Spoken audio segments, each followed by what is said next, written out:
We've addressed before questions about Signatera, that kind of test. And in the questions in the early stage setting, I know that we've pretty consistently had expert oncologists tell us that they're not routinely using it yet in early stage. We're not sure what to do with a positive result.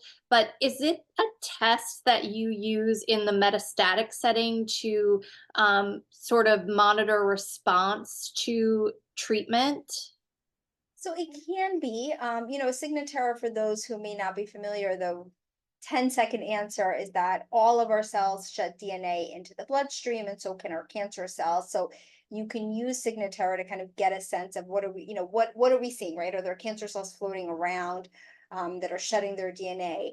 And so there's a lot of excitement about using Signatera to identify a recurrence or who may be at risk for recurrence, but we don't use it routinely in early stage because we don't know what to do with the results. And just like you said, if it's positive, well, we know that someone may recur in a year or 2 years, but we can't modify that at this point. So there's a lot of research going into, can we change the trajectory? Can we make a positive Signatera negative, right? So until we get there, that's where things are heading. Now, in metastatic disease, I don't routinely use it for everyone.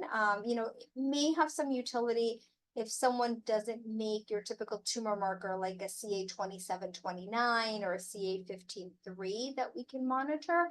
So it can be helpful in some patients, but it's not something that we're using for everyone at this Okay. That's sort of asked in the context of just somebody who's living and thriving with metastatic disease for time. a long time and just hoping to find alternatives to not having to be scanned so Yeah, often. and unfortunately, nothing is going to replace scans. And yet, Maybe, hopefully I get it. I mean, scans are such a burden, and they're hard, and it's radiation exposure. But I don't think we're there at any time soon about replacing scans for blood tests. okay. Okay.